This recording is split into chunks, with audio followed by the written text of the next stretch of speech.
त्या गुळाला खायचं लांब राहिलं, त्याच्यात काय दडलं हे माहिती आहे म्हणून त्याला स्पर्श करत नाही म्हणले. इतकी जात आमची इमानदार आहे. पण तेच नासून त्याचं पाणी गटार लोळतीन आम्हाला नाव ठेवत येत नाही. कुठल्याही प्राण्याने धर्म सोडलेला नाहीये. फक्त मानव धर्म सोडतो, उपदेश मानवाला करावा. आणि मानवाकडे भगवान परमात्म्याने एवढं ज्ञान देऊन टाकलं, या संपूर्ण विश्वाचा करता कोण त्याला ओळखण्याचं ज्ञान आपल्याकडे देऊन टाकलेलं आहे. आणि मुळात एक सांगेन तुम्हाला, किती जरी ब्रह्मज्ञानी झाला, 4 वेद 6 शास्त्र 18 पुराण मुखगत आहे, वेदाच्या श्रुती स्मृती मुखगत बोलतोय, ब्रह्मसूत्रावरती भाष्य करणारे एवढे जरी असतील तरी पण जोपर्यंत त्यानं आत्मस्वरूपाची ओळख करून घेतली ना, तोपर्यंत त्याचं जीवन शून्य आहे. कोणी असू द्या तिकडं, मग अवस्था अशी बनते माणसाची. हे मला सांगा, गाढवाच्या पाठीवरती चंदनाचे लाकडं व्हायचे, गाढवाच्या पाठीवर चंदनाचे लाकडं आहे, ओझ त्याला ओझ झालं, कितीतरी वाकत वाकत चाललंय, पण त्या चंदनातल्या सुगंधाचा उपयोग गाढवाला येतो. तसं वेदाचा अभ्यास आहे, शास्त्राचा अभ्यास आहे, गाडी अभ्यास काय, एटीवर सारखी कीर्तन कथा चालत महाराज, चौकड गाजलाय, पण त्याच्यातला गण तुझ्यात उतरला का? नाही उतरला तर गाडातून तुझ्यात काय फरक आहे? सांगण्यासाठी तत्वज्ञान नाही आहे, मुळामध्ये आचरणात आणलं पाहिजे. आचरण शुद्ध असावं बरं का. आणि मग आपल्याला ज्ञान कळलं पाहिजे. एक बाजू अशी आहे की परोक्ष ज्ञान वेगळं, अपरोक्ष वेगळं. परोक्ष ज्ञान कशाला म्हणावं? नुसतं लोकांचं ऐकून काय ज्ञान होत असतं काय? आपलं ग्रंथ वाचली, चिंतन केलं, अभ्यास केला, खरं आहे, त्याला परोक्ष ज्ञान म्हणावं. पण अनुभवात किती आलं? जोपर्यंत कृतीत उतर नाही, अनुभवात आला नसेल, त्याचा काही उपयोग नाही. अपरोक्ष अनुभूती असावी. आणि अपरोक्ष अनुभूती यायची जर असेल तर केवळ संत संगतीशिवाय कधीच येत नाही, कधीच येत नाही आहे. आणि म्हणून जगतामध्ये प्रत्येक मानवाला अनुभूती यावी, ती आत्मानुभूती असली पाहिजे. ज्ञान अपरोक्ष असावं. आणि अपरोक्ष ज्ञानप्राप्तीसाठी संतांची गरज आहे. आज बघा, तुम्ही विचार करण्यासारखी गोष्ट आहे. म्हणतात जगतामध्ये पाहिला गेलं, अभ्यास करतात, कथा कीर्तन चालू आहे, सगळी खरे, पण या जगतामध्ये परमात्मा कसा नटला याची अनुभूती मात्र नाही. अनुभूती नाही. अनुभूती आलेली महात्म्य वेगळीच असतात. मला प्रत्येक संतांचं चरित्र आपण ऐका. सावता बाबाचा विचार केला तर सावता महाराज पंढरपूरच्या जवळ असून कधीही पंढरपूरला गेली नाही, कधीही पंढरपूरला गेली नाही. पण पंढरीचा पांडुरंग परमात्मा त्यांच्या मळ्यामध्ये येऊन अगदी खरपू लागले. माळ्या सावत्यास खरपू लागले. पण हेच कळत नाही लोकांना. मग एवढं आयुष्य चालले आमचं, टाळं कुटून सप्ते करून करून, ऐकून कीर्तन ऐकले, प्रवचन ऐकली, कथा ऐकली, आयुष्य निघून चालले आपलं. प्रत्येक दिवस निघून चालला आयुष्यातला, पण समाजाला अनुभूती काय येत नाही. आम्ही फक्त एकच करतो. बरेच लोक म्हणतात आमचा नेम आहे, देवाचं दर्शन घेतलं कुठलंही कार्य करत नाही. सकाळी उठतं, स्नान झालं की मंदिरात यावं, देवाचं दर्शन करावं, कामाला निघून जावं. आयुष्य निघून गेलं तरी तो देव कळला नाही, देव कधी भेटला नाही. आश्चर्य आहे महाराज. का असं घडावं? अरे तो पंढरीचा पांडुरंग असू द्या, मंदिरातला कुठलाही देव असू दे, का त्या मूर्तीतून प्रकट होऊन तुमच्या घरी येत नाही? यावं का नाही? कधी त्यानं आपल्याला दर्शन द्यावं का नाही? जगतामध्ये प्रत्येक विश्वामध्ये कणाकणामध्ये त्याची व्याप्ती, तो देव आपल्याला का कळत नाही? कळलं पाहिजे ना. हे संपूर्ण विचार केला तर भगवंताच्या स्वरूपाला ओळखण्याचे 2 बोध असतात. एक व्यतिरेक बोध, दुसरा अन्वय बोध आहे. 2 बोध येतात.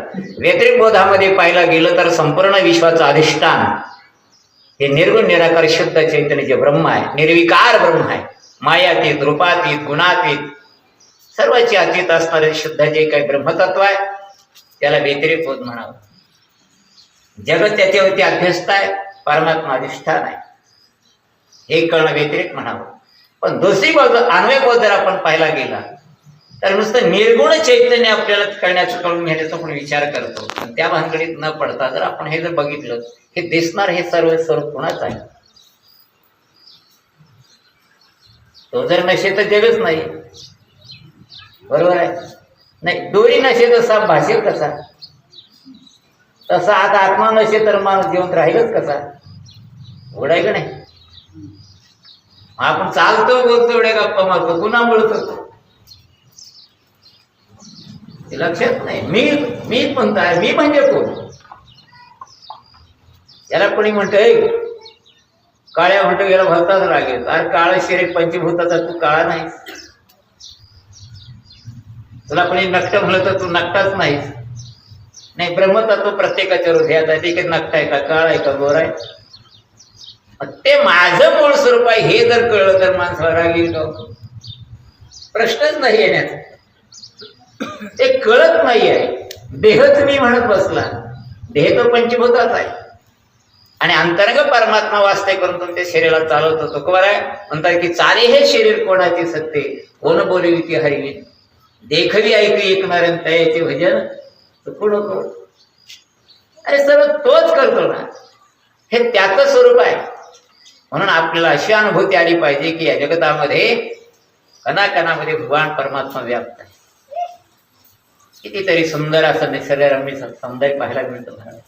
आकाशामध्ये आता ढग येतात, पाऊस पडतात. बघा तुम्ही डोंगर कड्यावरती जाऊन, काय हिरवळ, तिकडे हिरवं गार असं वातावरण दिसतं. उंच उंच कड्यावर वाहणारे धबधबे, काय समुद्रातील निळशार असं पाणी आधी दिसू लागलेलं शोभा काय, निळ्या आकाशाकडे पाहिजे ही शोभा काय. हे सर्व कितीतरी ऐश्वर्य नटलं. हे कोण नटलं? कोणाचं स्वरूप आहे?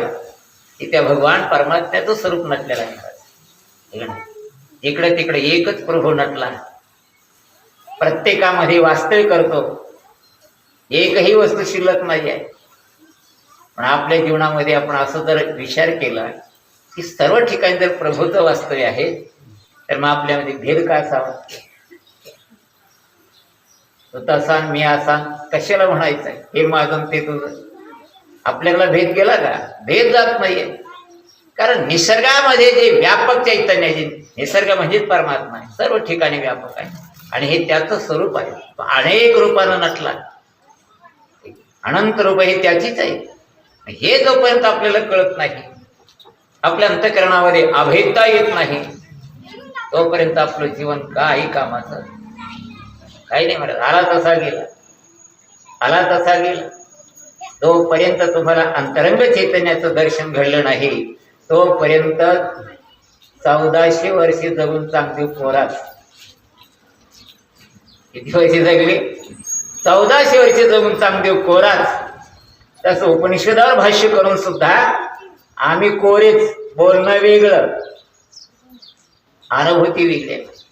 म्हणून जगतामध्ये असं आहे, हे संपूर्ण विश्वव्यापक चैतन्य भरलं. त्या भगवान परमात्म्याची आपल्याला ओळख झाली पाहिजे. त्याला खरं ज्ञान म्हणतात. त्याला ज्ञान म्हणावं. बाकीचे काय करायचं? ज्ञानेश्वरी मुखच गत आहे, गाथा मुखच गत आहे, सगळं पाठ करून टाकलं, पण त्याच्यात काय याचं मात्र आमच्या ध्यानात नाही. त्याच्याकडे आमचं लक्षच नाही. अभंग किती पाठ आहेत? हजारावर पाठ आहेत, पण अभंगात काय लिहिलं हे पाठ नाही आम्हाला. नाही का नाही? हरिपाठ आहे, पण हरिपाठच नाही. हरिपाठ हो दररोज म्हणतो आम्ही, हरिपाठ म्हणतो आहोत, पण हरिपाठ करा. शब्द कळतात? हरिपाठाचे अभंग पाठ करणं वेगळं आणि हरी आपल्या अंतरंगामध्ये वास्तव्य करा, अखंड हरी हरी उच्चार मुखातून यावं, याचं नाव हरिपाठ आहे. पण मूळ हरिपाठ करत नाही, वर उपचारित चाललेला आहे. आणि वरोपचारी चालत चालत काही नाही महाराज याच्यामध्ये, सगळी याच्यातच अडकलेली. कीर्तनकार होणार आहे आम्हाला जोडच नाही. आमची भाषाच अशी बोलणी, आमच्या सारी आमच्या बघा, आमच्या ठसक्याचे कीर्तन बघा, कशाला बघा. कोणी म्हणाल कोण आहे का आमचं मनगट आहे का तुझ्या मनगटात? आम्ही इतके वेदांती काहीच नाहीच. तो जगतामध्ये जर या परमात्म्याला ओळखायचे असेल तर ज्ञानोबरायांचं ऐकावं. सांगत असताना काय म्हणतात? रे मोठे पण जगात मिळू नको, अजिबात मिळू नकोस महाराज. येत वित्पत्ती आधी विसरी दे म्हणते, थोरपण पहा सांडी दे. येत वित्पत्ती आधी विसरी दे, जगा धापुटी होई ते जवळीक माझी. माऊली सांगतात मोठे पण बाजूला सार. अरे का व्युत्पत्ती म्हणजे माझ्यासारखा ज्ञानी, माझ्यासारखा विद्वान, माझ्यासारखा पंडित टाकून दे तिकडं. जगा धाकुटी होई जे म्हटले, तई जवळीक माझी. जगामध्ये धाकटो, लहान हो, लीन हो, मी कोणीच नाही असं ठरव, तर काय ते तुला प्राप्त होतं. एकनाथ महाराजही भाष्य करतात ना एकनाथी भागवतामध्ये. ते सांगत असताना म्हणतात की बाबा अवघ्या तळी राहिजे, जगा धाकुटी होईजे, नीच चेटोले सुखी साहिजे, तरीच पाहिजे आत्मतत्व. खाली याला शिक, लीन हो, म्हणजे जगतातला देव तुला कळेल. आणि जगतातला देव कळण्यासाठी पहिल्यांदा आपल्यातला देव ओळखावा, बरं का. आपल्यातला देव ओळखायला शिकावं. आणि आपल्यातला देव कोणी दाखवू शकत नाही तुम्हाला, कोणाकडे जाऊन चालत नाहीये. नुसतं ग्रंथ वाचून देव भेटत नाहीये. किती पारायण करा, देव भेटत नाही बरं का, अजिबात नाहीये. काय करावं लागतं त्याच्यासाठी? एक बाजू अशी आहे, समाज चाललेला आहे परमार्थ मार्गावर. बरेच लोक म्हणतात काय परमार्थ वाढला हो, पहिले एवढे सत्य नव्हते. गाव सत्य, 4-4, 5-5 सत्य. काय कीर्तनकार वाढले, भजने काय वाढले भरपूर. काय वाढले? कीर्तनकार वाढले नसतात. मी नेहमी सांगत असतो, कीर्तनकाराचं कीर्तन वेगळं आणि संतांचं कीर्तन वेगळं. संतांचं कीर्तन प्रत्येक जीवाला आत्मबोधापर्यंत पोहोचण्याचा प्रयत्न करतात, आणि कीर्तनकाराचं कीर्तन फक्त तुम्हाला डवाळी करून अगदी हसून दक्षिणा घेऊन निघून जायचा प्रयत्न करतो. टीका कोणाची करत नाही. काही लोक म्हणतात महाराजांची आमच्यावर बोला, तू वागत असेल तसं त्याला मी काय होय, आम्हाला काय घेणं देणं आहे तुम्ही काय करतात. हे सत्य ते बोलावं, बरोबर आहे. आणि अशी किती कीर्तन ऐकून तुमचा उद्धार होईल? काही होत नाही माझ्या बाबा. संतांच्या एवढ्यासाठी मी नेहमी सांगत असतो, प्रत्येक सप्त्यात कुठे गेलो, अरे मोठमोठी अधिकारी महात्मे संत पदाला गेले, त्याचं नुसतं चरणस्पर्श आपल्याला प्राप्त झाले, आपला उद्धार होतो. अशाची कीर्तन ठेवा, उगं बाजार भरवू नका. सत्य कशासाठी करा, पैसे ज्या झालेत म्हणून. गाव बुडवायचे सत्य करूच नका. जेणेकरून पुढच्या पिढीला चांगले संस्कार मिळाले पाहिजे, जेणेकरून हल्ली पिढीला सुद्धा परमार्थ कळावा, योग्यरीतीने वाटचाल करून आपलं कल्याण व्हावं याच्यासाठी. जगाताच्या पाठीवरती आज फक्त एवढं एकच माध्यम शिल्लक उरलं येतात, मानव जातीच्या कल्याणासाठी. याच्या जर गोंधळ घालत बसला तर सगळं बाद झालं, काही पदरात राहत नाही. थोड्यासाठी सावध राहिलं पाहिजे. पण तेवढ्यासाठी ज्ञानोबराय सांगतात की विश्वात भरलेलं आत्मतत्व आहे, जे ब्रह्मतत्व आहे, त्याची ओळख आपण करून घेतली पाहिजे. नाथांनी तर फार परखड भाषेमध्ये सांगितले. ते म्हणतात की पाहुण्या मनुष्यपणा जोड साधी ब्रह्मज्ञाना. ते काय म्हणतात, तो दाढीचा मेंढा जाणार पुच्छवना दो पायी म्हटलं.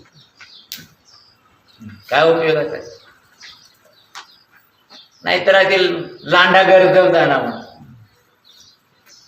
बिना शेपटाचा आणि 2 पायाचा. माणसाचा जन्म प्राप्त होऊन जरा ब्रह्मज्ञान प्राप्त करून घेत नसेल, काहीही उपयोग नाही. म्हणून आपलं जीवन आलं तसं घेतं. म्हणून म्हणतात की ते ज्ञान पैगाबर जरी म्हणी अति आणावे, तरी संताया भजावे सर्व शिष्य. समाजाकडे तरी काय सांगावं? ही लोक जी वाम मार्गाला जातात, देखावी की परमार्थ करून आपल्या पदरात काही पडत नाही. माय बापा हो, आपली अवस्था अशी असावी. प्रत्येक संतांचं चरित्र बघा. कारण आम्ही जे परमार्थ करतो, देवासाठी परमार्थ करतच नाही. त्याच्याला आपल्याला आत्मज्ञान होईल, भगवंताच्या स्वरूपाची ओळख तर होईलच. देवासाठी परमार्थ आहे का?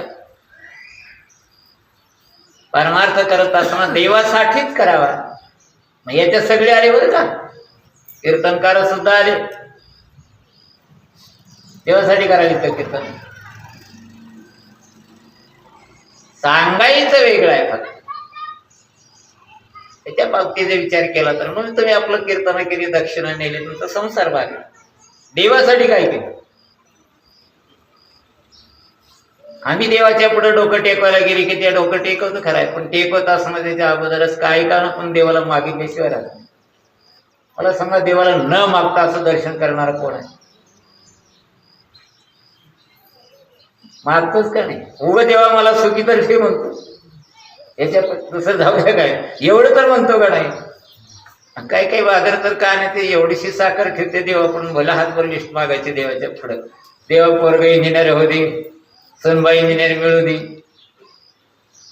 माझं असं होऊ दे, माझं तसं होऊ दे. मागायचं काय? देवाकडे मागू नये काहीच. देवाकडे जो कोणी मागणं करत असेल तर तो देवासाठी परमार्थ करत नाहीये, उघड आहे. मग काय करतो? स्वार्थासाठी करतो. आम्हाला हेच कळत नाहीये. तुम्हाला देव पाहिजे का की संसार पाहिजे? मग हातानं मागून घेताय का नाही? बाकीचं मागितलं तुम्हाला देवानं दिलं. काय केलं? संसारिक मागितलं, संसारिक दिलं. संसारामध्ये सुख आहे का? रोज अभंग म्हणतो, संसार दुःखामुळे तो इकडे इंगळ, विश्रांती नाही कोटी, रात्रंदिवस तळमळ. मागता कशाला संसार? सुख पाहिजे ना, सुख पाहिजे फक्त देवाला एकच मागा. संतांचे अभंग बघा, आपल्या गाथ्यामध्ये 125 अभंग मागणीपर प्रकरणाचे, 4092 अभंगामध्ये विचार करून बघा, वाचून बघा. 125 अभंग आहेत मागणीपर प्रकरणाचे, एकही संसारिक मागितलं ना त्याच्यामध्ये. काय मागावं देवाला? बघा तो कवर काय, हेच दान देगा देवा तुझा विसर. पुढं काय मागितलं? होय बाबा म्हणले, तुला दिलं बाबा, विसर पुढे देणार. काय होणार आहे? काय करणार? गुण घाई नावडी हेची माझी. अहो म्हणले महाराज, हे कशाला? हे तर दिलेच तुम्हाला, पण तुम्हाला मोक्ष न लगे मुक्ती आणि संपदा. संपदी नकोडी मुक्ती का? संत संग देई सदा. पुन्हा फिरून तिथं जाणं. कशासाठी संत संग? संतांची संगत असली की तुझा विसर कधीच होणार नाही. आणि मुद्दा असा आहे, देवाचा विसर म्हणजे आपला विसर. हे कीर्तनकार कोणी सांगत नाही, पण नुसतं बाहेरला सांगते. देव प्रसन्न करून घेतलं ना, आंधळ्याला देव प्रसन्नाला काय मागितलं म्हणलं तर काय नाही, मला अगदी नातू हवा आणि ते अगदी गाडीवर बसल्यावर माझ्या डोळ्यानं बघावं, म्हणजे याला सगळंच मागून घेतलं त्याने. याला मुलगा नव्हता, आंधळ्याला बायको कोणी देत नव्हतं. एवढं मागितल्यामुळे देवाला याचं डोळे द्यावे लागले, याचं लग्न करून द्यावं लागलं, याला मुलगा द्यावा लागला, मग नातवंड झाला, मग गादी बसेल, एवढं ऐश्वर्य द्यावं लागलं. हे बाकीचे मागणे सांगू नका, गर्भितार्थ सांगा. थोडं जरा पुढे जाऊ. हे लोक अशी डोके खावलं आहेत महाराज, नुसतं वरपंग इकडं तिकडं संसार गोंधळ घालायचा, अभंग घ्यायचा, इकडून गोंधळ घालायचा. सोपं नाहीये हेची दान देगा देवा अभंगाचा अर्थ सांगायला. सोपा वाटतो, आम्ही रोज म्हणतो आणि सोपा. उद्धवाला भगवान श्रीकृष्ण परमात्म्याने उपदेश करत असताना सांगितलं, उद्धवा आता मी चालू नाही 10 मला, आणि तुला माझ्या मागे राहावं लागेल. उद्धवानं पाय धरून सांगितलं देवाला की देवा माझ्यावरती कृपा कर. म्हणजे काय पाहिजे उद्धार सांग, तुला मुक्ती देऊ, तुला नको तुझी मुक्ती. एवढे माझं थोर भ्रम होता चित्ती, गोड असेल जीवन मुक्ती, ते न देखो तुझी भक्ती, कोरडी मुक्ती मधल लगी. सदुर कृपा वैष्णवती शिष्य तात्काळ ही मुक्ती म्हणली, ज्यात नाही सदूरची भक्ती जवळ ती मुक्ती मधल लगी. म्हणजे काय करता तुझ्या मुक्तीनं? फक्त मला तुझं भजन दे, मुक्तीवर भक्ती दे म्हटली. मागा जी केली भक्ती त्याशी तू वाट केली, देवडी मुक्ती मिळे. ते ठकडे पण श्रीपती नलगे मज प्रती सर्वता. माझ्यापाशी चालत नाही, न चले मज प्रती सर्वता, मी चालू देणार नाही. पुढं सांगितलं देवा तू म्हणते तुला मुक्ती दिलो, मुक्ती दिलो. अरे माझी स्वतः सिद्ध मुक्तता म्हणे, यावरी भक्ती मागे मी आता देशी तरी साचारता उदारता येणार. मी स्वतः मुक्त आहे म्हणजे तू काय देणार मुक्ती? म्हणून मला फक्त भक्ती दे, मुक्ती नको तुझी, कारण आम्ही मुक्तच आहोत. आम्ही मुक्तच आहोत. आमची गती झाली कशी म्हणलं तर त्या घिसाड्याच्या गाढवासाठी. घिसाड्यानं काय केलं, ते आमच्या दारामध्ये एकदा घिसाडे तर 4 गाढव होते आणि एक पोरग त्याचं ती गाढव राखायचं. सकाळी गाढव नेलं, चारून आणलं आणि संध्याकाळी खुंट्याला त्या बांधलं. 3 गाढवं बांधलं, एका गाढवाचा दावा हरवलं. आणि म्हणलं आता काय करावं दावं नाही. त्या गाडवाला उभं त्या खुंटीच्या जवळ नेलं असं मग खाली केलं, बांधल्यासारखं केलं, केलं निघून. गाडव रात्रभर हल्लं नाही त्या खुट्यापासून, मला बांधलं.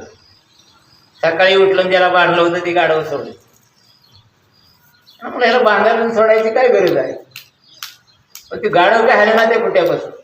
तीन निघून गेले, त्याला बांधून ते गाडव झालं ना तिथं. तापतून बेजार झालेला, कुठं काय दुखणार आहे काय झालं काहीच नाही. शेवटी कोळसा सावडायचे, सरकाटी गेलं 2 रट्टी दे त्या गाडवा, तरी गाडव हल्लं नाही तिथून. मला काय असं झालंच काय. पुन्हा त्या पोराच्या डोक्यात रात्रीला बांधल्याचं सोम केलं, याला सोडायचं सोम करावं लागते. काय नाही, त्याच्या पायाला उगा असं खाजीवलं सोडल्यासारखं केलं, बनान पळालं गाडव. बांधलं होतं का त्याला, बांधलं होतं का, मोकळंच गाडव. हे सगळे तसेच मोकळे पण बांधलं म्हणते. आम्ही काय मोकळे हो काय आता, कशाला बांधली आपल्याला. आपला भ्रम आहे, आपला फक्त भ्रम जायचा आहे. आणि जोपर्यंत आपला भ्रम जात नाही तोपर्यंत परमार्थ कळत नाही. परमार्थ म्हणजे आहे तरी काय, फक्त भ्रम घालवायचा आहे. आणि आपला भ्रम दूर करण्यासाठी संतांची किंवा सद्गुरूची गरज आहे. त्याणावर सांगतो की सद्गुरू वाचूने संसारी तारक नशीत निष्ठ कान कोणी म्हटलं, इंद्रचंद्र देव ब्रह्मादी करुणे संशयाची श्रेणी छेदिती ना. इंद्राला काही, चंद्राला काही, ब्रह्मदेवाला काही, आपला संशय दूर करत नाहीये. म्हणून सद्गुरूची किंवा संतांची गरज आहे, संतांची गरज आहे. आणि संत कुणाला म्हणावं आणि सद्गुरू कुणाला म्हणायचा विचार केला का त्यांच्याकडे जावं, तर संतांची ताकद देवापेक्षा जास्त आहे. आम्हाला एवढंच माहित आहे, निघाले महाराज आता काय लोकांकडे पैसा भरपूर झाला, जागा पूर्ण आहे त्या बद्रीनाथ केदारमध्ये, तीर्थयात्रा लोक गेलेली, बारी लागले, जागा पूर्ण. इतके लोक तीर्थयात्रा करतात का, जीवनातून एकदा तरी जावंच लागतं म्हणजे तीर्थयात्रा करायची. तीर्थयात्रेला जा, मान्य जावंही खरं आहे. अरे पण त्या तीर्थातून जे तुमचे पाप जात नाही ते संत तीर्थातून पाप जात असतात, हे लक्षात येत नाही आमच्या. जगतामध्ये भगवान परमात्म्याची पवित्र कथा आणि संतांचे चरण तीर्थ हे 2 तीर्थ जगतात श्रेष्ठ आहेत. या तीर्थामध्ये स्नान केले की संपलं. कृष्ण कथा गंगा सावळे उदक मनबुडी देतात ओल्हावले म्हटले. ओल्हावले म्हण इंद्रिया टवटवी गोपीराज दिवी साठविला. कृष्ण कथा गंगा आहे, पवित्र गंगा म्हणून पवित्र कथा. आणि दुसरी बाजू संतांचं चरण इतकं पवित्र आहे. का पवित्रता त्यांच्याकडे आली, तर संत मायबापाने जीवनामध्ये एवढे कष्ट घेतले. मायबापा हो, शास्त्रांना जे नको म्हणून सांगितलं त्याचा त्याग केला, जे ग्राही म्हणून सांगितलं त्याचा स्वीकार केला. अजिबात नाही. नामदेवरायचं उदाहरण माहित आहे, एकादशी दिवशी देवच गेले होते घरला. स्वतः भगवान पांडुरंग परमात्मा आली, एकादशी दिवशी ब्राह्मण वेश धारण केला आणि म्हणतात काही कर म्हणे, मला भूक लागली, मला जेवायला पाहिजे. नामदेवरानं सांगितलं आज एकादशी आहे, काय पाहिजे फराळात, भगर खायचे का फळं खायचे, काय असं ते आणून देतो म्हणे. जेवायला मिळणार नाही म्हणलं, मी एकादशी करत नाही, मला आज जेवायलाच पाहिजे. ते मला कुत्र्याला सुद्धा माझ्या घरी भाकरी मिळत नाही मुळे, तुला कुठली घालणार. नाही म्हणले, मला द्यायलाच पाहिजे. नामदेवरानं सांगितलं मेला तर हरकत नाही, उदार होईल तुझा उपाशी मेला, पण भाकरी नाही देणं. शेवटी देवाने अगदी सोम केलं, चक्कर आल्यासारखं पडले, हातपाय खोडायला सुरुवात केली. लोक गोळा झाले, जाऊ दे बाबा म्हणून नाही मरते मुली दे ना भाकर. हे म्हणा अजिबात नाही, दुसऱ्यानं सुद्धा कोणी द्यायची नाही, मर द्या मला, मेला तर मेल. आणि शेवटी देवाने मेल्याचं सोम केलं. लोक म्हणे काय नामदेव अरे कसला परमार्थ तुझा, ब्राह्मण मेला तुझ्या दारात पाय खडून म्हणले, त्याला काही दिलं नाही, काही कळतं का नाही तुला. ते म्हणले मर द्या, मला पाप लागू द्या, तुम्ही का बसावं. आता काय करायचंय, बांधा ताटी म्हणले, वामनाला अंड वाळवून टाक. चित्तारच मी वर ठेवत पेटून देणार इतक्यात उठून बसले बाबा. उठून बसला म्हणले नामदेवा धन्य बाबा तुझी. म्हणले काय अरे म्हटलं मेलं तरी सुद्धा द्यायला तयार नाहीस. भगवंताने आपलं रूप प्रगट केलं आणि सांगितलं याला म्हणतात नाही खरा वारकरी. या आमचे वारकरी एकादशी दिवशी लग्न ठेवते, लग्नाला वारकरी गेले की म्हणले चालले काय वारकरी एकादशी बसा बसा बसा जेवायला, बाकी जेवायला बसून एक वारकरी इकडे तिकडे येतो, हो बसा ना जेवायला. नाही म्हणले आजी एकादशी कसं काय जेवलं, हो ग बसा. नाही म्हणले एकादशीच कसं जेवलं. एका म्हणला पुढे येणार यायचे की एकादशी आहे, एवढीच आहे का एकादशी म्हणजे पुन्हा अजून येणार येते काय बघा, जिलबी खा बघितली बसलो जेवायला. हे असले आमचे वारकरी. काय उपयोग आहे सांगा, जीवनामध्ये नेम कट्टर असला पाहिजे. खरा नित्य नेमन आम्ही ते प्राणी दुर्लभ म्हटलेलं आहे. नेम काही नित्य नेमावे, अन्न खाये तू श्वान म्हटलेलं आहे. नेम असावा, कट्टर असावा. शास्त्रानं म्हटलं तेच अगदी आपण सेवन करावं, नको म्हटलं ते अजिबात करू नये, आहे का नाही. पण हे नाही, आता अलीकडचं अवघडून बसले. बोललं की लोक म्हणते काहीतरी महाराज हे टीका करते म्हणजे. काही काही पकवाज वाजण्यात गाणारे महाराज, त्याला पिल्याशिवाय गायला बी येत नाही, वाजवायला येत. मग आमच्यासारखे वारकरी जाऊ दे आता, काय करायचं कीर्तनीच कथे कसं तरी चालू द्यावं. कसले वारकरी मला सांगा, नेम पाळले का? अजिबात नाही महाराज. आणि कट्टर वारकरी मागे सांगितलं मी, कांदा लसूण कधी जायचं खाऊ नये, चहा पिऊ नये. इथं बैठं सगळे पुढ्याचे कागद पडलेले. नेम पाळलं पाहिजे. संतांनी केलं काय, शास्त्राला नको म्हटलं त्याचा त्याग केला खरा. सर्व इंद्रियावरती कंट्रोल ठेवलं आणि आपलं मन भगवान परमात्म्याकडे अखंड नामचिंतन केलं. आणि नामचिंतनाचा एवढा प्रभाव आहे महाराज, चिंतन करता करता शरीर इतकं पवित्र बनवलं की शरीराचा विचार केला तर नाशवंत देह आहे, पण तुकोबर आहे सांगतात बरं का, ब्रह्मरूप काय होत अशी कीर्तने, भागी तरी ऋणी देव आहे सांग.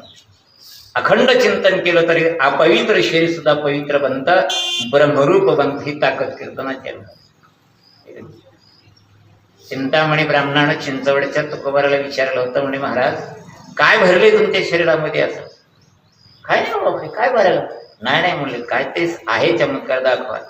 अशी मांडी फाडली महाराज, मांडी फाडली, रक्त निघाव का नाही? रक्त दाखवत निघाले, मांस नाही, कापूसच काढून दाखवला. मांडीतून कापूस काढला का? कापूस काढला. अरे ब्रह्म जसं आत बाहेर शुद्ध आहे, तसं शरीर सुद्धा कीर्तनातून पवित्र बनतं, शुद्ध बनतं, ब्रह्मवंत महाराज. आणि शरीर आहे ते अगदी पवित्र आहे. म्हणून तो पवित्र सोवळी एकतेच भूमंडळी, ज्यांचा आवडता देव अखंडित प्रेमभाव, हे पवित्र आहेत महाराज. एवढंच नाहीये, भगवान स्वतः सांगतात, अरे बाबा काय सांगू त्यांची पवित्रता. तीर्थे मागती चरण तीर्था, मी ही पदरे वंचिता, इतराची कथा कायशी. काय सांगू माझ्या संतांची पवित्रता, किती पवित्र आहेत. तर स्वतः भगवान म्हणतात की त्याच्या चरण तीर्थाची अपेक्षा मी करतो नाही. घेतले सुदाम देवाचे पाय धुतल्याने भगवंताने आचमन केलं, सगळ्या महालामध्ये ते पाणी शिंपडायला होतं. इतके पवित्र वारकरी. आणि त्या संतांकडे गेलं ना, संत काय, संत कृपेचे दीप म्हणतात. संत ते माझे निज स्वरूप, या लागी संत संगी फिटे पाप, होती निष्पाप साधक म्हटलं. संत कसे आहेत म्हणलं तर कृपेचे दीप आहे. संताशिवाय दया कोणीच करू शकत नाही मायबाप, जगामध्ये कोणी करत नाही बरं का. संतांची कृपा हे देवापेक्षा सुद्धा श्रेष्ठ आहे. म्हणून संतांची कृपा व्हावी. संतांच्या जवळ गेलं की तुमच्या मनामध्ये जे काही रजगुण तमोगुण आहेत, हे दोन गुण प्रबल झालेले आहेत. अनंत जन्मातलं पाप आहे, ते पाप तुम्हाला परमार्थाकडे येऊ देत नाही आहे, भगवंताचं नामचिंतन करू देत नाही आहे. पण संतांच्या जवळ गेलं, संत चरण रज लागत असं वासनेचे बीज जळणी जाय. वासना शिल्लक उरत नाही. वासना काय करते, जन्म घेणे लागे वासनेच्या संगे. पण वासना जर जळाली, काम संपलं, बीज जळून जाय. तिथं वासना संपली, जन्म कुठला? सहज मुक्त तुम्ही. म्हणून सर्व पापातून मुक्त करणारं तीर्थ कोणतं असेल तर संतांची चरण आहे. संतांच्या पायाची धूळ लागली, संत चरणाच्या जर त्या धुलीकणामध्ये स्नान केलं तर संपूर्ण पाप आपलं नष्ट झालं म्हणून समजा माय बाबा. उद्धाराचं साधन आहे. पण अलीकडे कथाच शिवून बसलेले, संताकडे कोणी जायला तयार नाही. संतांचे कीर्तन सुद्धा गोड लागणार. आता कसा उद्धार व्हायचा मला सांगा. नाही मोठमोठी सप्ते का 5 लाख खर्च झाला, आय धनाट कीर्तन झाली, धनाट झाली बरं का. धनाट कीर्तन झाली. काय कीर्तन, एवढ्यासाठी मगाशी सांगून गेलो, संतांचं कीर्तन हे प्रत्येक जीवाला आत्मबोधापर्यंत घेऊन जातं आणि कीर्तनकाराचं कीर्तन हे गबाळ घेऊन निघून जातं. म्हणून कीर्तन व्हावीत. आपल्या गावामध्ये 7 दिवसामध्ये वर्षाकाठी हा यज्ञ वर काही पवित्र यज्ञ आहे आणि या पवित्र यज्ञामध्ये मार्गदर्शक असे अध्यात्मवादी अधिकार संपन्न संत यावे. त्यांचं जाऊ द्या कीर्तन कसंही असू द्या, पण त्याच्या पायावरती तुम्ही डोकं जर ठेवलात ना, तुमचा उद्धार झाला पाहिजे. मला कळलं का? नुसतं हसून पोट भरत नाही. हसण्यासाठी जग मोकळा आहे, विनोदासाठी नाही आहे भाग. परमार्थ म्हणजे आपल्या हितासाठी आहे भाग. घटना अशी घडू लागलेली आहे, एखाद्या व्यक्तीला जर समजा टीबी झाला, त्या टीबी झालेल्या माणसाला, रोग्याला आंबट आणि तेलकट जास्त आवडतं. डॉक्टर सांगते याला तेलकट आंबट देऊ नका बरं का, हे खाल्लं की मरतंय. त्याला आवडतंय भरपूर, पण डॉक्टर म्हणते देऊ नका. तसं बाकीच्या लोकांना, समाजाला आवडतंय काय म्हणत नुसता विरोधाशी आवडतंय, पण त्याला जर तेच दिलं तर हे मरतंय. कळलं का? उद्धार होत नाही, खड्ड्यात जातंय.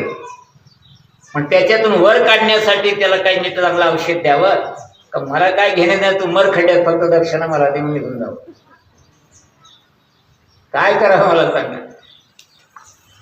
त्यासाठी अगदी कथा कीर्तन करावी. लोकांनी बरं आपल्याला म्हणावं म्हणून करू नये, समाजाचं बरं होईल याच्यासाठी बोलावं,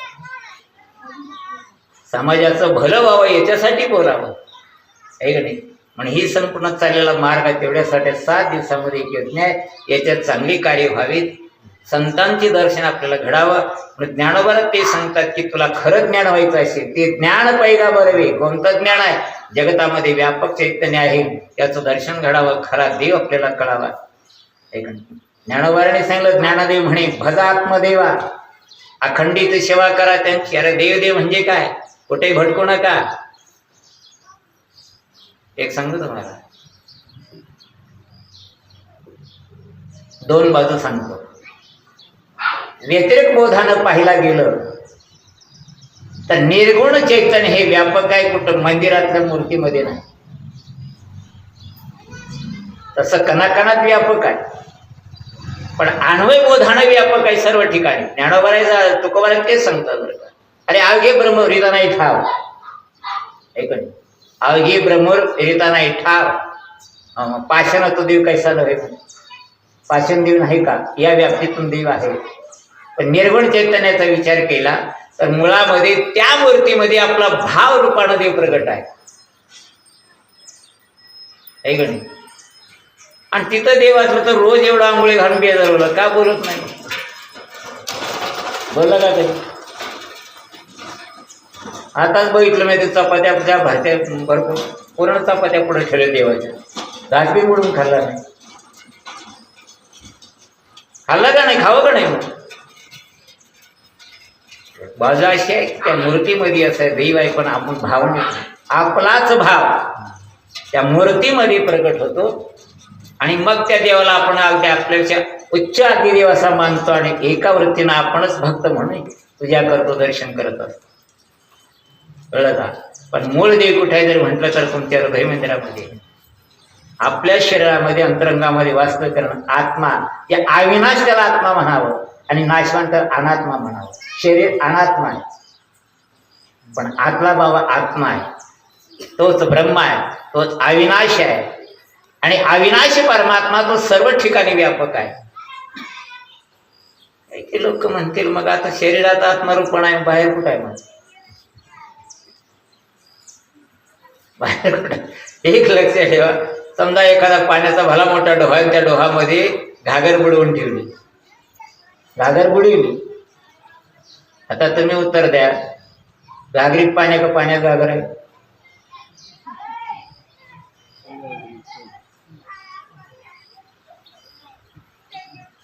घागरीत पाणी का पाण्यात घागर आहे? पाण्यात. घागरीत पाणी नाही का?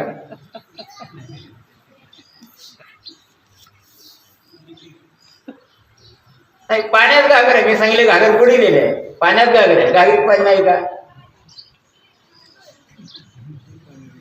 घागरीतही पाणी, घागर पाण्यात आहे. नीट आहे का? पाण्याच्या बाहेर त्या घागरीमध्ये, घागरीच्या बाहेरही पाणी, आतही पाणी आहे. तसं तुमचं शरीर ब्रह्मचैतन्यात आहे, व्यापक चैतन्य उत्पन्न भरलं, त्याच्यात तुमचं शरीर आहे. आत्मा मग व्यापक ब्रह्म बाहेर नाही, शरीरात नाही का? आत आहे आणि बाहेरही आहे. मग त्याला आत हरी बाहेर हरी, हरिणी घर कोण दिले. हरी चौ ठिकाणी व्यापक आहे, नुसतं शरीरातच आहे अशातला भाग नाही आहे, सर्व ठिकाणी तो संव्याप्त आहे. आणि तो हरी ओळखायला शिका. म्हणून आता ओळखीला हरी धन्य तो संसारी, मोक्ष त्याची घरी सिद्धीचे. हरी ओळखायला शिका. नामदेव संसार याच जन्मी ओळखी करा आत्मारामा, संसार संभ्रमे भोगू नका. किती सोपं सांगितलंय. प्रत्येक महात्म्याचे अभंग नीट तपासून घ्या, ज्ञानेश्वरी नीट तपासा, बघा, बारकाईतून चिंतन करा. प्रत्येक संतांनी आपल्याला ते सांगितलंय की बाबा देव तुझ्याजवळ आहे, त्याला ओळखायला शिक. पण तिकडं आमचं लक्षच नाही. आज गावगाव बघते ज्ञानेश्वरी वाचायला काय म्हणलं तर लहान लहान लेकर असते, शहाणा कोणी नको जवळ येत नाही, त्याला वाटते हे येण्यासारखं काय वाचायचं. लहान लहान लेकराला काय त्याला समजत नाहीये. एक व्यासपीठ अधिकारी नेमलेला असतो, ते आपलं श्लोक म्हणताना वाचावं, चला झालं का वाचन, झालं काय वाचलं की काय नाही. वाचावं पण त्याच्यातलं कळण्यासाठी वाचायचं आहे. उगाशी पारायण करून उपयोगाचं काय, हजारो पारायण करून तरी उपयोग काय. पण त्याच्यात काय लिहिलं बघावं. प्रत्येक गाथ्यात काय सांगतात, अभंगात काय सांगितलं, प्रत्येकाने ते सांगितलेलं आहे. हे आत्मतत्व अगदी स्वीकारा आणि त्याची ओळख करून घ्या. याच्यासाठी आपलं जीवन आहे महाराज. म्हणून ज्ञानोबरात ते सांगतात की ते ज्ञान पैगा भरवे, जरी म्हणी अधी अणावे तरी संता या भजावे सर्वस्वेचे, संतान सरसानं भज. संतांच्या जवळ गेला काम संपलं. नुसतं आलिंगन घडे मोक्ष सायुज्यता जोडे म्हटले महाराज. नुसतं त्यांच्या पायाला वंदन केलं, स्पर्श केला रे केला, संपूर्ण पाप नष्ट, अंतकरण स्वच्छ होतं, पवित्र बनतं महाराज. आणि संतांच्या मुखातून निघाला एक एक शब्द म्हणजे अमृत आहे. आणि मग संत सांगतात, तुम्ही मग विचारा, त्या पुढच्या मध्ये त्याने तेच सांगितलेलं आहे. हो, त्याची सेवा करत असणं संताची काय करके, जे ज्ञानाचा पुरवठा ते सेवा हा दारवंठा, तो स्वाधीन करी सुबटा ओळखणे. सेवा करते संतांची, असं सेवा करावी की अगदी सेवा हा दारवंटा, रात्रंदिवस सेवा करावी, तन मन जीवे चरणाशी लागावे, अग्रता करावेत अशी सकळ सेवा करा संतांची. आणि संतांच्या जवळ गेलं की निश्चिंतपणे संत एकच विचार करतात की याचा उद्धार झाला पाहिजे, याचं कल्याण झालं पाहिजे, खराच मार्ग दाखवतात. आणि जगात एकच अशी व्यक्ती आहे म्हणजे संत आहेत की निस्वार्थ सेवा करणारी. जगाच्या कल्याणासाठी संतांच्या विभूती आहेत महाराज. देह कष्टविधी परोपकारे. अहो, एक बार विचार करता करता डोळ्यातून पाणी वाहतं मला. आश्चर्य वाटतं मला. तुकोबारांच्या जीवनाचा विचार करा. 65 लाखाची जहागीर त्या काळात होती त्यांची, त्याच्यावरती पाणी सोडलं सगळं, लोकांना देऊन टाकलं. दुष्काळात पुन्हा दुष्काळ पडला, बायको अन्नानं करून मेली, हरला मुलगा मरून गेला, जाणारे ढोरं मेली. एवढी अवस्था बिकट झाली तरी परमार्थ सोडला नाहीये. जीवनभर मात्र त्रास सहन केला, लोकांनी नको तेवढी टावळी केली, पण परमार्थ नाही सोडला. आणि जगाच्या कल्याणासाठी अगदी इतका आटापिटा करून ती गाथा लिहिला, समाजाला योग्य दिशा दाखवली. त्याच्यासाठी मला सांगा, एक आज कीर्तनकार एक अभंग येतो कीर्तनात आल्यानंतर, आणि 2 तास आपलं टिंगल करून जातं. किती लक्षण आहे. मला एवढं पुरत नाही म्हणून हे पाया पडून देते, अजून 2 देतो, हे घ्या. अरे एका कीर्तनाला तुम्हाला 10,000, 11,000, 12,000 रुपये. मग तुकोबारांच्या एकूण जीवनातलं किती पैसे मिळाले असते त्यात. ज्याने गाथाच लिहिला, एवढं तत्वज्ञान प्रगट केलं, त्याने जर दक्षिणा उकळायचा असला तर किती वेळा केला असता. त्याच्यासाठी त्याने केलेलं नाही बाय बाप्पा. एवढं जगासाठी आयुष्यभर झिजलेलं आहे, पण पुन्हा अट्ट घालून टाकले कीर्तनाला. जेथे कीर्तन करावे तेथे अन्न न सेवावे. जिथे कीर्तन करायचं अन्न सुद्धा खाऊ नये बरं का. कपडाला बुक्का लावून घेणे, गळ्यामध्ये माळा घालून घ्यायची नाही. पहिलं घोड्यावर बसून किंवा बैलावर बसून कीर्तनाला जायचं, पण जिथं कीर्तन केलं तर बैलाला चारा सुद्धा मागू नये म्हणजे. आणि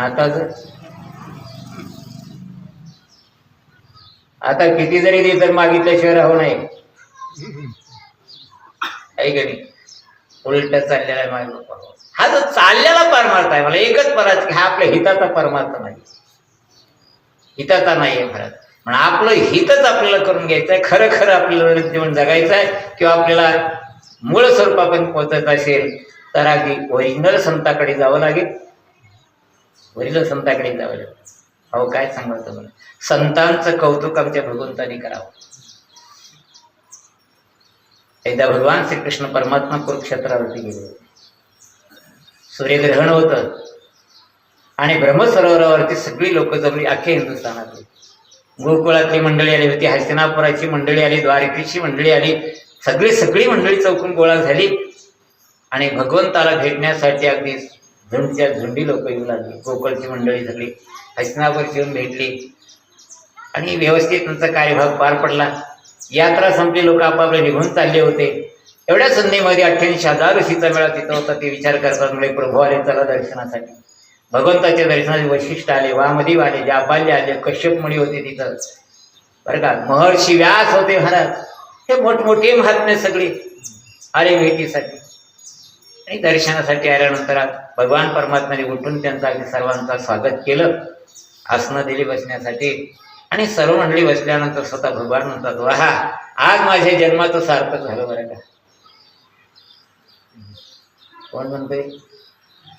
तो ब्रह्मांड परमात्मा, ज्याला जन्मच नाही, अविनाशी परब्रह्म आहे. ते म्हणतात की खरोखर जन्माला आलं तर आज सार्थक झालं. आणि बसलेल्या व्यक्तीला उद्देशून त्यांनी सांगितलं, रे जगतामध्ये आपण तीर्थयात्रा करत कशाला भटकत फिरता म्हणले, आज खऱ्या तीर्थात तुम्हाला स्नान झालं. त्या महात्म्यांचं चरणतीर्थ म्हणजे हे सर्व तीर्थाचं मायबाप आहे. त्यांचा स्पर्श झाला तर संपूर्ण पाप खलास होतात महाराज. जगतामध्ये आपण नाही तिकडं भटकत फिरतो आणि शेवटी देवाने सांगितलं, अरे खरं माझं आराध्य म्हणजे ही माझी संत आहे, हे माझं दैवत आहे. अपार स्तुती केली महाराज. समाजाच्यासाठी सांगितलं त्यांनी, इकडे तिकडे भटकू नका. ऋषी महात्मे म्हणतात, देवा हे काय बोलतात? अहो तुम्ही बोलू नका. तुम्ही आहे ब्रह्म मान्य मला वाटले, पण माझं सुद्धा देवत्व पण कोणी उघडं केलं? मुळामध्ये झालं मी निर्गुण निराकारो मज काहीतरी आकारो, भक्ताला की साकारो झालो जाणव ठेवा. अरे भक्तानेच मला साकार केलं, तुमच्यामुळंच मी जगात प्रगट झालो वाटलं. म्हणून मला सुद्धा प्रगट करणारे, देवाला देवत्व देणारे तुम्ही आहात म्हणे. नाही, संत हे जगामध्ये श्रेष्ठ नाही बाबा. म्हणून संतांकडे दररोज जायला पाहिजे, संतांची सेवा अंग मोडून करायला पाहिजे. पण आम्ही खऱ्या संताकडे जायला तयार नाही. आणि एक सांगतो तुम्हाला, तुम्ही जरी तयार झालात तर संत तुम्हाला भेटत सुद्धा नाही. दोन्ही बाजू नाही. आता प्रवचन ऐकून एखादा म्हणेल आपण जाऊया एखाद्या मोठ्या संताकडे, भेटणार नाही. का भेटणार नाही? कारण तो भगवान परमात्मा भेटण्यासाठी अखंड सेवा निष्प्रह अंतकरणानं करावी लागते. तिळे तिळे पुण्य साचा पडे, तरी भवता जन्मी जोडे, नाम तुझी वाचिष्या आतडे, समागम घडी संतांचा. तिळा तिळानं पुण्य साचा पडे. कट्टर नेम पाळले पाहिजेत. अंतकरणात शुद्ध सात्विक असावी. आपल्याकडून कुणाचाही उपमर्द होऊ नये, कुणाचा अपमान होऊ नये, कुणाचं अंतकरण आपल्याकडून दुखावलं जाऊ नये याची दक्षता घ्यावी. स्वार्थपणातून कुणाचा बाण कधी फोडू नये, तोंडातून अभद्र शब्द कधी बाहेर पडू नये. मनानं सुद्धा 3 प्रकारचे पाप आहेत आपल्याकडे, शारीरिक, वाचिक आणि मानसिक. ऐकणे, शरीरानं पाप घडू नये, मनानंही घडू नये. मनात सुद्धा वाईट कधी कुणाविषयी येऊ नये. आपल्या मन नेहमी भगवंताच्या स्वरूपात विलीन असावं. वाचनही कुणाचा अपमान होऊ नये. या पद्धतीनं आपण जर तप करत गेलो, कायिक, वाचिक आणि मानसिक 3 प्रकारचे तप आहेत, हे तप आपल्याकडून घडले पाहिजे.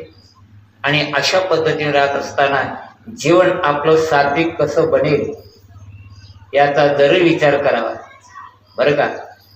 नाहीतर काय का नाही, कोरीच माणसात 60-60 वर्षी झालं टाळं कुठून कुठं, अजून भाद्राच्या गळ्यात माळ नाही. काय वजन होते कुणाला माहिती. इथलं नाही बरं का, आमच्या गावातलं मेले एक गो आयुष्यभर टाळं कुठून, माळ नाही ठेवली गळ्यामध्ये. कशासाठी काय वजन होते माळच, तिकडे ढवाऱ्याच्या पंक्तीला आडवं येते हे की नाही. दुसरे काय कशाला करायला जातात त्या भानगडीमध्ये. आपण माणूस आहोत, सात्विक आहार सेवन करत आहोत. सांगते ते चाकरवाडीकर माऊली बऱ्याच संगतीमध्ये भोजनाचा योगाला सांगते. जेवण करायचं म्हणजे काय, फक्त जोंधळ्याची भाकरी, शेंगदाण्याची चटणी आणि हरभऱ्याची भाकरी, संपलं का. बाकी त्याला हातच लावायचा नाही. ते कांद्याला सांगतात प्रश्नच मिळतो. अजिबात जवळ येऊ द्यायचं नाहीये. आपली जर समजा बुद्धी सात्विक बनायची असेल तर जरा खायचं सुद्धा शिका चांगलं. आहार सात्विक सेवन करावं. जसं खाल्लं तसं रक्त तयार बनतं, रक्त तयार होत असतं. म्हणून तामसी आहार कधी सेवन करू नये. सात्विक आहार सेवन केलं की रक्त सात्विक बनतं आणि त्या सात्विक रक्ताचा परिणाम तुमच्या बुद्धीवरती होतो. बुद्धी सात्विक बनते, मवाळ बनते आणि बुद्धीतलं आपलं जे काही रजगुण तमगुण कमी होऊन गेला ना, शुद्ध सत्वगुण झाला की संपलं काम. तुमचं अंतःकरण इतकं कोमल बनतं की प्रत्येकाच्या अंतरंगामध्ये माझा प्रभू नटला हा भाव आपल्यात प्रगट होतो. ज्या वेळेला असं आहे की तुमचा अधिकार असा प्रगट होईल त्यावेळेला संत दर्शन होते. बहुत मोठे संत दर्शन होते. अधिकारी महात्मे भेटायचं उगं भेटत नाही आणि ती भेटले तर तुम्हाला कळणार बी नाही. कळले तर जवळ सुद्धा येऊ देत नाही. त्याच्यासाठी आपण त्या मार्गाने वाटचाल करावं आणि या मार्गातून वाटचाल करत करत अगदी पुढं जर गेलो. आणि गंमत अशी आहे, संत दर्शन झाल्यानंतर काय घडतं म्हटलं तर आपल्याकडे 3 प्रकारचे दोष आहेत. एक मल, विक्षेप आणि आवरण. 3 प्रकारचे दोष आहेत. तर मलदोष जातो ते आपल्या कर्मानं जात असतो. कर्म करत असताना निष्काम कर्म करायला शिका. पण आम्ही निष्काम कधीच करत नाही. सत्यनारायणाची पूजा करायची आणि लांब लचक संकल्प करायचा शेवटला. ब्राह्मण मंत्र शेवटला म्हणत असतात. ठीक आहे, म्हणत असताना सगळं सांगतं सहकुटुंब सहपरिवारिक ऐकतो नाही, आरोग्य, ऐश्वर्य, सकल पीडा परिहार्थ, सगळी पीडा गेली पाहिजे, मुलं बाळ सुखी, सगळंच धन ऐश्वर्य प्राप्त व्हावं, आरोग्य प्राप्त व्हावं, सगळी पीडा निघून जावी. कशाला संकल्प करायचा आपण. सकाम कर्म आहे. एक सांगू तुम्हाला, देवाची कृपा व्हायची असेल तर देवासाठीच अगदी भक्ती करायला पाहिजे. मला सांगा, आम्हाला त्या देवाला जे आवडतं ते करावं का न आवडतं ते करावं. साधं उदाहरण आहे. आम्हाला जे पाहिजे आवडतं ते तसं जर स्वयंपाक बायकोनं नाही केला तर जमत नाही. जमतं का. तुला किती वेळा सांगलं कळतच नाही, अंगावर जाते. आता तुला एखाद्या वेळेला जर स्वयंपाक बदल केला तर खपत नाही. सगळं देवाचे उलट वागलं, देव कृपा करी. देवाला आवडेल तो परमार्थ करावा. देवाचं एकच म्हणणं आहे, तुम्ही काय देणार आहे देवाला देऊन. कुठलं देणार आहे. सगळं आहे ते त्याचंच आहे. तुम्ही काय देणार आहे. शरीर सुद्धा त्यानं दिलं तुम्हाला. देवी दिला देह भजना गोबटा, त्यानंच दिलेला आहे. धन त्यानं दिलं, ऐश्वर्य त्याच आहे, सगळं त्याचंच आहे. आणि तुम्ही म्हणता मी देवासाठी एवढा खर्च केला. देवाला भीक लागली का. अरे त्याच त्याला देताना पुन्हा म्हणता आम्ही एवढं केलं. अजिबात म्हणू नका.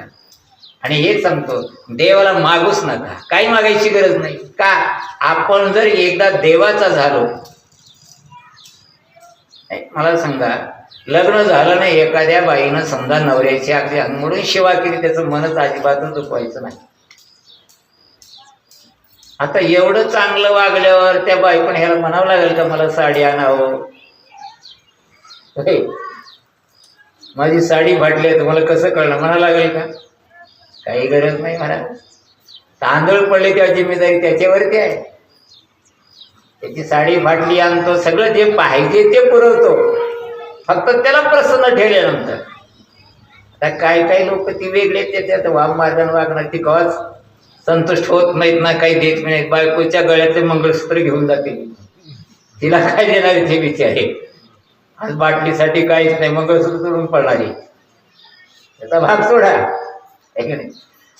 पण जिम्मेदारी याच्यावरती, ते काही कमी पडू देईल का? नाही. मग हा तर ब्रह्मांडाचा नाही परमात्मा आहे.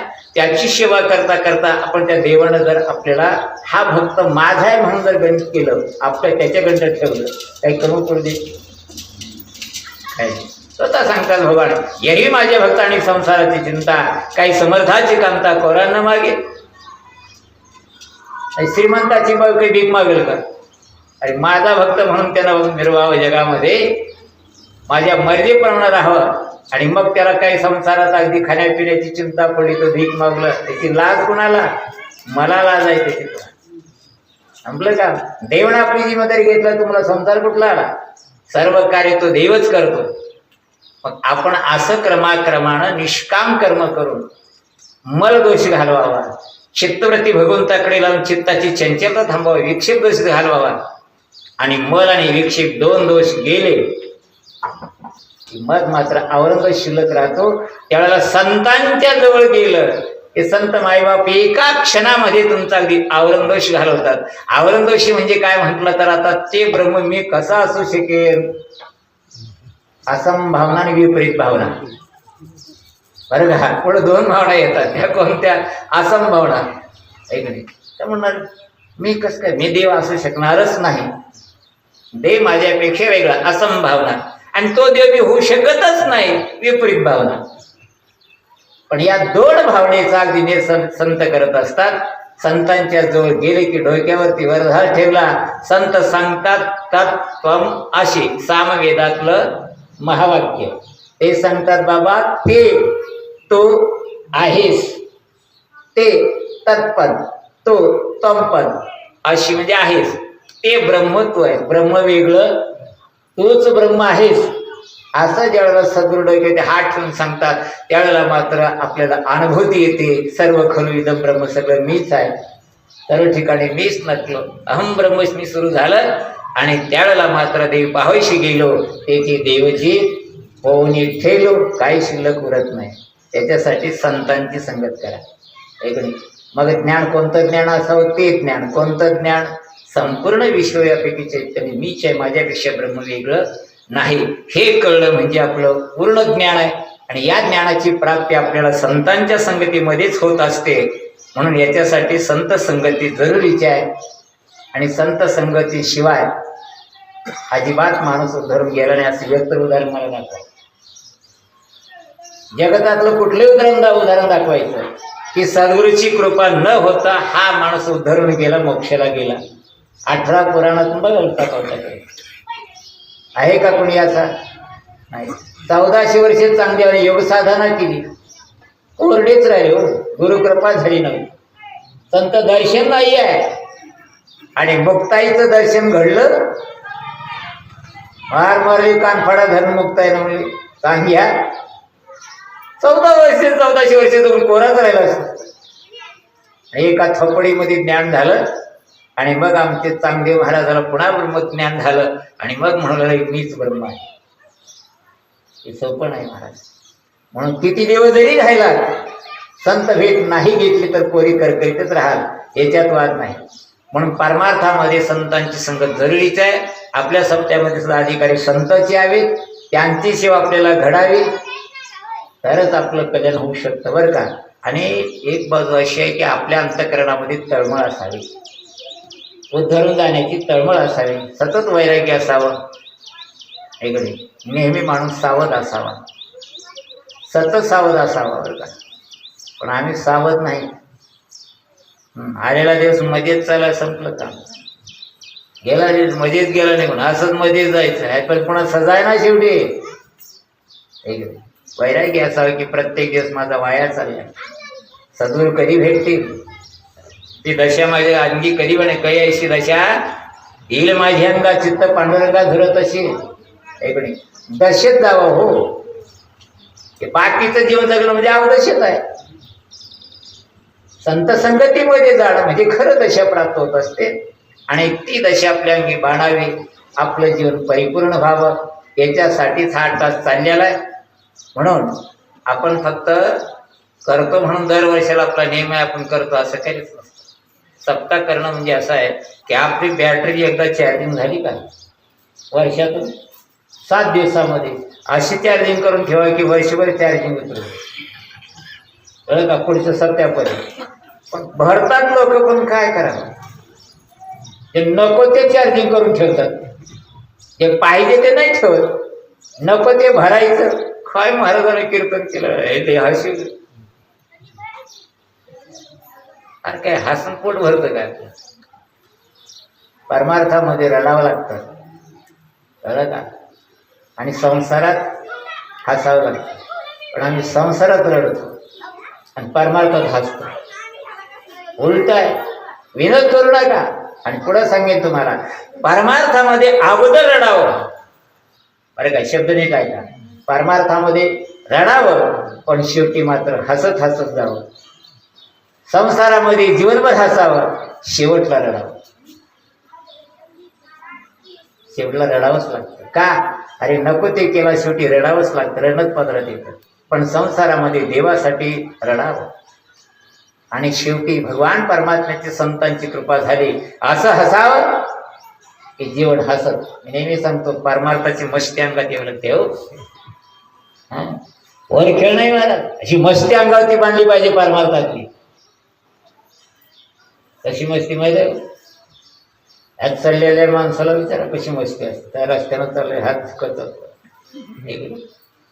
ही मस्ती अंगात आहे, त्याची मस्ती दिनांती उतरत आहे. पण आमची मस्ती मरेपर्यंत उतरणे महाराज. रस्त्यानं चालला तर जिकडं बघावं तिकडं माझा प्रभूच म्हटला. जिकडं बघावं तिकडं प्रभू असा ब्रह्मानंदामुळे आनंदात असं अगदी झुक जाऊ महाराज. याला परमार्थ म्हणतात बरं का. संसारात म्हणजे काय, घरात जा कुठेही जा, परमार्थाची मस्ती अंगात असली की दुःखच नाही महाराज. दुःख ते कशी नाही स्वप्न अशी म्हणले. भक्ती मुक्ती अशी कामारी दाशी, त्याचे वर्मत्व महापाशी, सुखी राहिलाशी प्रेमाची आहे. कशाला दुःख आपल्याकडे येतच नाही. पण ओरिजिनल परमार्थ करत नाही म्हणून रडायची पाळी येते. म्हणून रडायची पाळी येते महाराज. सर्वातीला देवासाठी रडावं. देवाची संताची कृपा झाली की जीवनभर हसत घालावं. संसारात राहणार कुठे राहणार. आनंदी आनंद आहे. हा आनंद उपभोगण्यासाठीच माणसाचा जन्म दिलाय. पण आमची सवय अशी गेली की नको तिथं आनंद, नको तिथं आनंदाची अपेक्षा करतो. भेटतो का आनंद? नाही भेटत. बाकीच्या कुठल्याच्याच आनंद भेटत नाही महाराज. क्षणिक आनंद आहे, तात्पुरता आनंद आहे, पुन्हा दुःखच आहे पदरात. पण परमार्थात असं आहे, एकदा का संत भेट झाली महाराज, इतका आनंद आहे हे संपलं, त्याला दुःख अजिबातच भेटत नाही. नुसता आनंदी आनंद आहे महाराज. म्हणून आपण आनंदाच्या वाटेने जाऊ बरं का, जेणेकरून आपल्याला सुख मिळतं, आनंद मिळतो. तो रस्ता संतांनी दाखवलेला आपल्याला. म्हणून संताकडे जा, त्याच मार्गाने वाटचाल करा. त्या वरपंग परमार्थामध्ये काही नाही महाराज. नुसता आनंद तात्पुरता वाटतो खरा आहे, पण पुन्हा दुःख तुमचं कधी जात नाही, कधी जात नाही. जीवनभरामध्ये असा परमार्थ करावा की आपण कधी मिळू आपल्याला कोणाच्या आनंदात मरावं. काय सांगावं. कित्येक महाराज लोक आहेत महाराज, दक्षिणे उकळायचे लोकांना व्याजानं दिले हो, आणि महाराज मरून गेले, ते पैसे तिकडेच बुडाले. काय केलं? इकडून सप्ते ठोकले, दे परमात्मा पैसा गोळा केला, तिकडे लोकांचे घर पडले. तुझ्या पदरात काय? तर पैसा बी नाही आणि मुळात नुसतं पापच पदरामध्ये. काय सांगायचं आहे? त्यांच्या पोरत्याने त्याचं गोड जेवण सुद्धा केलं नाही असे महाराज लोक. त्याची उत्तरक्रिया सुद्धा केली नाही. उपयोग काय मला सांगा? की संतांनी सांगितलेलं त्या मार्गाने वाटचाल करावं. संतांच्या संगतीमध्ये गेल्याशिवाय परमार्थ कळत नाही आहे. म्हणून त्या संतांच्या संगतीमध्ये जावतो. आमच्या ज्ञानोबाऱ्यांसाठी सांग, संतांची संगती मनोमार्ग गती, आकळावा श्रीपती येणे पंथे ऐकणे. मग आपल्याला ज्ञान पाहिजे ना, संताकडे जा, कोणीही देऊ शकत नाही. आणि नाथ बाबा सांगतात त्या लोकांचा दोष तर काय म्हणजे या लोकांचा तरी त्याला सद्गुरूच भेटला नाही म्हणून चालले कोणकडे बिचारे. सद्गुरू भेटला पाहिजे. अरे जोपर्यंत आपली दयाची जीवदशा गेली नाही, मग जीवाने जीव धरली काही होती. संतांची जीवदशा गेली, ब्रह्मदशेमध्ये आले, म्हणून ते आपली जीवदशा घालू शकतात. बरोबर आहे. ज्याची जीवदशाच गेली नाही तर दुसऱ्याची घालील का? नाही. ज्याला पोहताच येत नाही दुसऱ्याला तारील का? कारण शक्य आहे का? अरे स्वतःला दिसत नाही, दुसऱ्याला काय खड्ड्यात वर का? हाताने वार म्हणजे जरा उदाहरण दिले म्हणे, अंगाने अंध धरला करी तरी दोन्ही पडतील गारी होती, तयाशी काढाव्या बाहेर तिसराची पै पाहिजे. एक आंधळ होत आहे का गावामध्ये,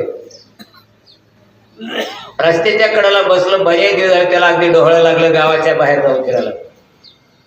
ते आंधळ तिथं बसून अगदी पावलाचा आवाज ऐकली की माणसाला हाक, हो भावा कोण आहे तिकडं?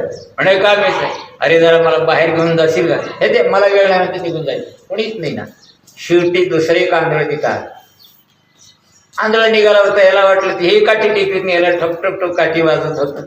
त्या आंधळ्याला वाटलं एखादं म्हातारा चालला असेल काठी टेकवीत, त्यानं हात मारले, हे बाबा अरे मला घेऊन जाणार बाहेर चला. हे आंधळ्याने का बसावं का, मला दिसत नाही म्हणावं का? ये म्हणले, चालला मी घेऊन जातो. आता ते दुसरं आंधळ उठलं, ते उठलं की चाचपडत आलं याच्याजवळ. हे आंधळ्याने त्याच्या हाताला धरलं, दोन आंधळे एकमेक हाताला धरलं, एक आंधळ पडत दुसरं आंधळ म्हणत निघालं महाराज. आता त्यांना तर काय माहिती, आला की गावाच्या बाहेर कडेल भला मोठा एक परस्पर खड्डा होता.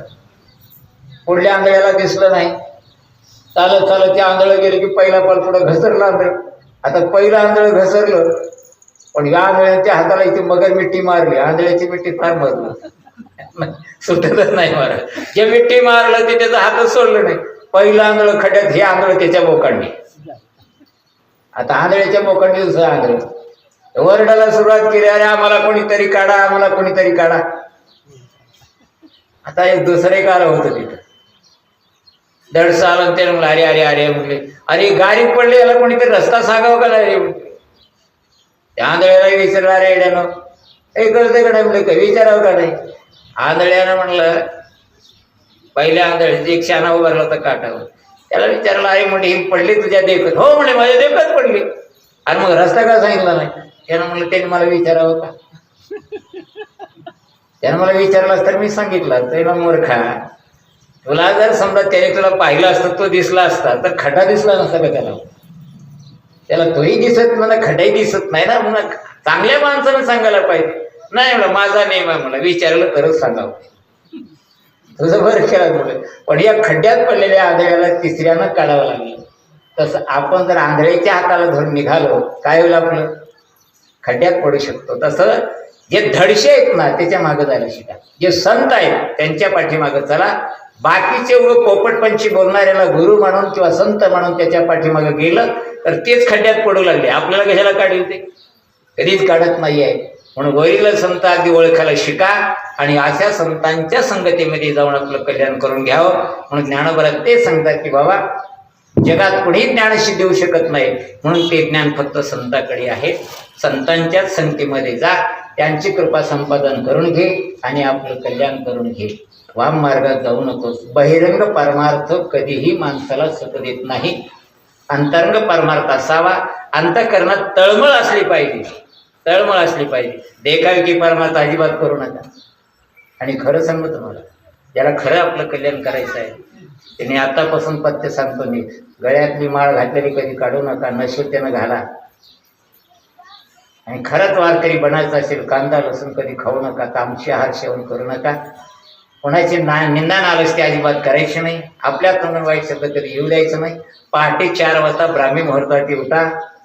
हे म्हणतात एवढं काही होत नाही आमच्या कांदा लसूण सुटत नाही, पाठ उठणं होत नाही, खरं बोलणं जमत नाही, दुसरं काहीतरी सांगा.